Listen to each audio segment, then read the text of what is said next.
कुमार पुरुषोत्तम ने home delivery करने वाले वर्करों, दूध विक्रेताओं, गैस सिलेंडर हॉकर को अनिवार्य रूप से फीवर क्लिनिक पर जांच करवाने के निर्देश दिए हैं। जिला अस्पताल परिसर स्थित फीवर क्लिनिक पर जब जांच के लिए सुबह से दूध विक्रेता पहुंचे तो जांच करने से मना कर दिया गया।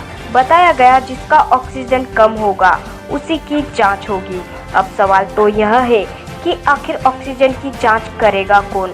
सुबह से दोपहर तक जांच के लिए दूध विक्रेता खड़े रहे। फीवर क्लिनिक पर भीड़ भी बढ़ती गई। लोगों को नीचे जमीन पर ही बैठना पड़ा।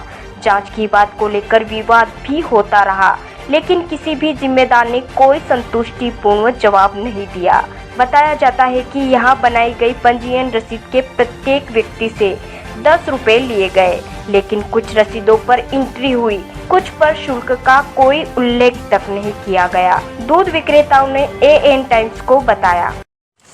कब से लाइन में खड़े हो? सुबह 10 बजे के लाइन में खड़े हैं हम यहाँ पे। हाँ। और अब हमारा नंबर आने वाला है, तो अब आगे बोल रहे हैं जिसका 94 के नीचे ऑक्सीजन होगा उसकी जांच की जाएगी। क्या करें? हम तो दूध वाले हैं, हमारे तो जांच जरूरी है। हम तो दूध वाले, हमारे को तो 2 दिन का बोला है कि 2 दिन के अंदर हम तुम्हारी जांच करवा के तुम्हारे पास रखनी है। कितने दूध वाला है? कैसे चालान बना के रखेगा? कितने दूध वाला है? 25-30 जन है, 25-30 जन है यहाँ पे हम। और सुबह से खड़ा सुबह 10 बजे से खड़े हैं, अभी आके बोल रहे हैं कि तुम्हारी जांच नहीं होगी। क्यों नहीं होगी? ऑक्सीजन कम होगा, कारण क्या है? ऑक्सीजन कम होगा उसकी जांच होगी। ये पता नहीं, कारण नहीं तो बता ऑक्सीजन कम कौन बताएगा? वही तो बोल रहा हूँ। ये सर अब सुबह से जांच करनी चाहिए ना ऑक्सीजन की। सुबह जांच करते तो हमारे को मालूम पड़ता हमारा ऑक्सीजन कम है। अब यहाँ पे 5 नंबर आने को बोल रहे हैं कि ऑक्सीजन कम होगा तो जांच होगी। सुबह 5 बजे से बंदियां भरी है, ना किसी ने चाय पी है, ना नाश्ता किया है, ना खाना खाया। भूखे प्यासे खड़े हैं, आधे से चक्कर खा के यहीं गिर जाएंगे धूप में। कहाँ से? कौन कौन से गाँव से आए? ये कौन सा गाँव से? दोस्वास से आए, दोस्वास से है, सागौत से का भी है। सुबह से सर धूप में, यहाँ पे धूप से कड़ा के धूप में। सुबह 5 बजे उठे हम, 5 बजे दूध भरी हमने, होम डिलीवरी करी है।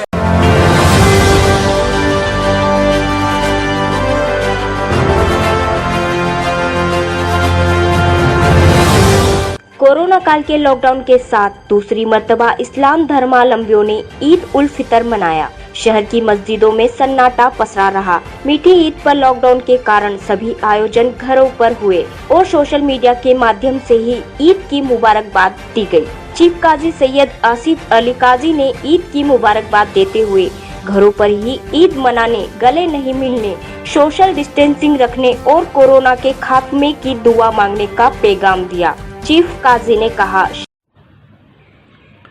अस्सलामुअलैकुम वरहमतुल्लाहि वबरकातुहू। मैं सैयद आसिफ अली काजी, चीफ काजी रतलाम, आपसे मुखातिब हूँ। जैसा कि आप सभी को पता है कि कल इंशाअल्लाह जुमे के दिन ईद उल फित्र मनाई जाएगी। ईद उल फित्र अल्लाह की तरफ से उन तमाम रोज़ेदारों को एक तोहफ़ा है जिन्होंने अल्लाह का हुक्म माना और रमज़ान माह के रोज़े रखे और अपनी इबादतें अल्लाह के हुजूर में पेश की। अल्लाह आपकी और हमारी तमाम की इन सभी इबादतों को और रोज़ों को कबूल फरमाए और इसमें जो भी हमसे भूल चूक खता लग़ज़ी गलती हो तो उसे माफ़ करे।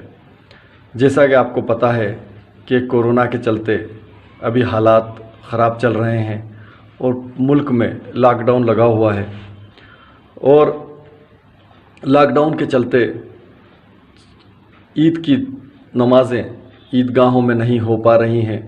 पिछले साल भी नहीं हो पाई थी और इस बार भी नहीं हो पा रही हैं। इस साल भी दोनों ईदगाहों रतलाम में लक्कड़ पीठा और उकाला रोड पर ईद की नमाज़ों को निरस्त कर दिया गया है। इंशाअल्लाह अगले साल हालात सही रहे तो हम सब मिलकर फिर ईदगाहों में ईद की नमाज़ें अदा करेंगे। ईद की नमाज़ के मुताल्लिक़ मैं आपको एक बात बताना चाहता हूँ कि सूरज तुलू होने के बाद ईद की नमाज़ का वक्त शुरू हो जाता है। आप सभी लोग फजर की नमाज़ के बाद जैसे ही सूरज तुलू हो ईद की नमाज़ें अदा कर सकते हैं। जैसे जुमे की नमाज़ें आप और हम अदा कर रहे हैं, वैसे ही आपसे गुजारिश है कि ईद की नमाज़ भी सुकून के साथ अदा कर लें, ना कोई गले मिलें और ना मुबारकबाद दें और ना गले मिलते हुए के फ़ोटो फेसबुक या व्हाट्सएप पर डालें। साथ ही जो भी लोग घर पर नमाज़ अदा करना चाहते हैं वो नफिल नमाज अदा करें और चाश्त की नमाज भी अदा कर सकते हैं। आप सभी से मेरी गुजारिश है कि अपने मिलने जुलने वालों को इस बार ना घर पर बुलाएं और ना किसी के घर जाएं, सबको फ़ोन से ही मुबारकबाद दें और उन सभी लोगों के लिए जो इस बीमारी में मुब्तला हैं उनके शिफायाब होने के लिए दुआ करें और साथ ही जो इस बीमारी में मुब्तला होकर अल्लाह के पास चले गए हैं उनकी मग़फ़िरत की दुआ करें और दुआ करें कि अल्लाह उनको शहादत का दर्जा अता करे और आपको हमें, हमारे घर वालों को और हमारे तमाम ख़ानदान वालों को और तमाम उम्मत मुहम्मदिया को इस बीमारी से बचाए। यही दुआ है और आप सब से भी गुजारिश है कि आप सभी इस दुआ को ज़रूर करें और अपने दोस्तों, अहबाबों और अहलो अयाल को याद रखें। अस्सलाम वालेकुम। शहर कांग्रेस अध्यक्ष महेंद्र कटारिया भी शहर काजी जनाब अहमद अली साहब के निवास पर पहुंचकर ईद की मुबारकबाद दी। इस मौके पर जोएब आरिफ, लियाकत काजी, मकसूद काजी एवं समाज जन उपस्थित थे। झाबुआ विधायक कांतिलाल भूरिया ने भी फोन पर काजी साहब एवं समाज जनों को ईद मुबारक दी।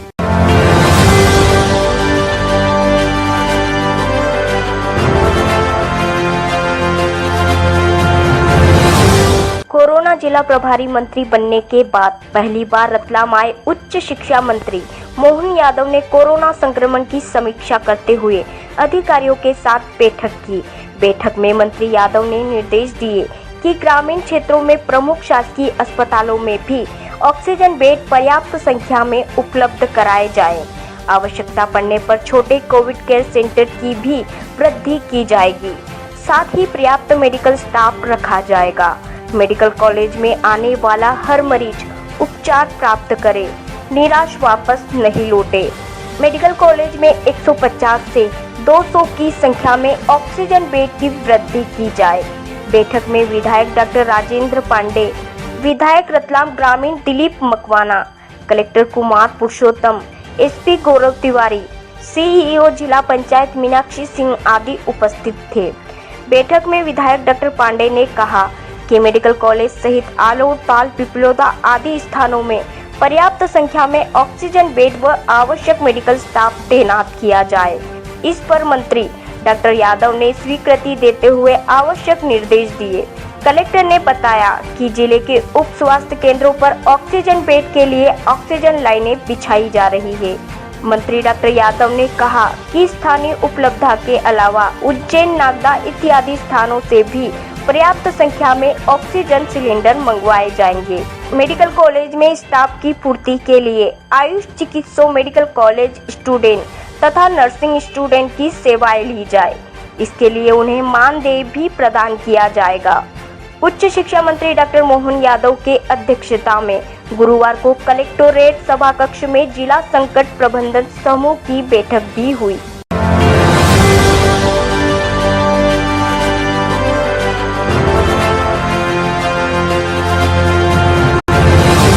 वित्त मंत्री जगदीश देवड़ा के स्थान पर उच्च शिक्षा मंत्री मोहन यादव को जिला कोविड प्रभारी मंत्री नियुक्त किया गया। मंत्री यादव गुरुवार को रतलाम पहुंचे। मीडिया से चर्चा करते हुए मंत्री यादव ने कहा, शहर के साथ ग्रामीण क्षेत्रों में कोरोना संक्रमण के मामले तेजी से बढ़ने के चलते अब गाँव में ही उपचार के इंतजाम बढ़ाए जा रहे हैं। जिले में संक्रमण की दर 26% तक पहुँचने के चलते कोरोना कर्फ्यू 25 मई की सुबह 6 बजे तक बढ़ाने का निर्णय लिया गया है।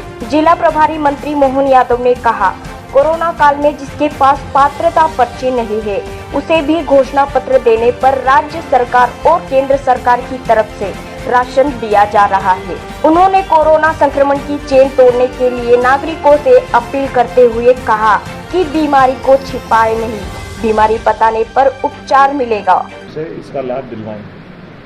कुछ निर्णय किया, जैसे यह लॉकडाउन का निर्णय किया है कि आगामी 25 तारीख तक रतलाम का लॉकडाउन हमने बढ़ाया, लेकिन हाथ ठेले से फल सब्जी वगैरह बेचने में, दूध की दुकान खोलने में इस टाइप से व्यवस्था भी जुटाने का प्रयास कर रहे हैं कि इसमें कोई कष्ट नहीं है।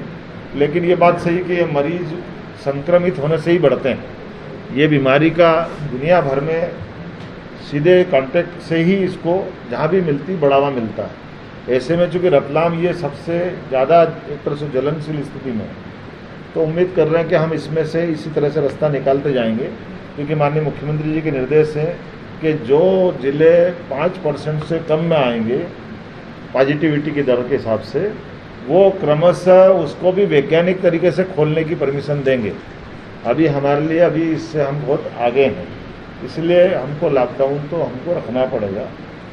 अब ये बाकी कोई विवाद का विषय भी नहीं है, ज़्यादा इसमें कुछ बोलने का विषय भी नहीं है, चूँकि मेरा भी पहला ही दिन है। मंत्री जी, हाँ,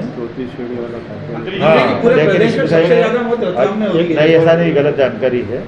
मेरे को भी इस मामले में ज़्यादा, मैंने कहा कि मेरा पहला दिन है और उम्मीद करता हूँ आप भी मदद करेंगे। हमारे लिए आपके माध्यम से भी सबको हिम्मत दिलाने का जो आज वातावरण है समाज में, हमारे सबके लिए सकारात्मक सोचने का समय भी है। वो जो बातें हैं कि जो हमारे यहाँ खाद्यान्न के लिए दृष्टि से आपके लिए सबके लिए कि जो अभी लॉकडाउन के कारण से प्रभावित हुए गरीब लोग जिनके घर में अभी खाने की या कष्ट है, तो उनको माननीय मुख्यमंत्री ने पात्रता पर्ची भी न हो, राशन कार्ड भी नहीं हो, तो अपना स्वयं का घोषणा पत्र दे देंगे।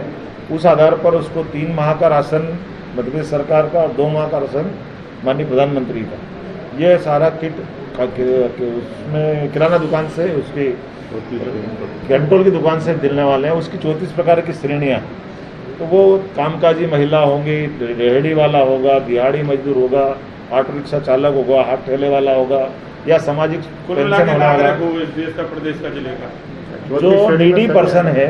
और एक खास बात, वो नीडी पर्सन का आज बीपीएल नहीं बना है तो उसमें डल जाएगा, और कोई कारण से बीपीएल अगर नहीं बन पाया तो अगली बार उसको पर्ची रिन्यू नहीं होगी, लेकिन पहली बार में तो राशन उसको सभी को मिल जाएगा। कब से शुरू हो जाएगा? ये चालू हो गया, कल से पंजीयन इसके रतलाम नगर निगम के माध्यम से, ग्रामीण में पंचायत के माध्यम से चलते जाएंगे।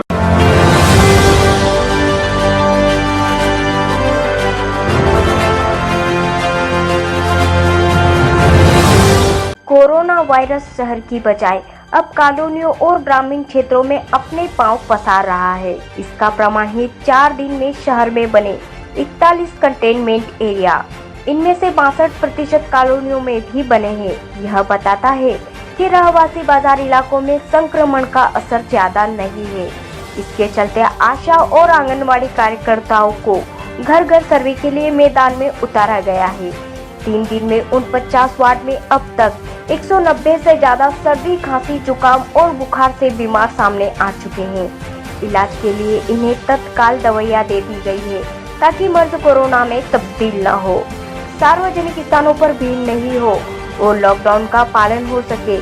इसलिए नगर निगम ने शहर में अपने स्वामित्व वाले बगीचे को भी कंटेनमेंट एरिया की तर्ज पर बंद कर आवाजाही पर रोक लगा दी है। पुराने कलेक्टर कार्यालय स्थित गुलाब चक्कर के प्रवेश द्वार पर ही बैरिकेड लगाकर रास्ते बंद किए हैं। कालिका माता स्थित बगीचे के भी सभी रास्ते बंद कर ताले लगा दिए गए हैं। बगीचे को कोरोना काल में आगामी आदेश तक बंद रहने की सूचना भी निगम ने चस्पा की है। बगीचे बंद होने से गर्मी और धूप से बचने के लिए छांव ढूंढते मुसाफिरों को दिक्कतों का सामना करना पड़ रहा है।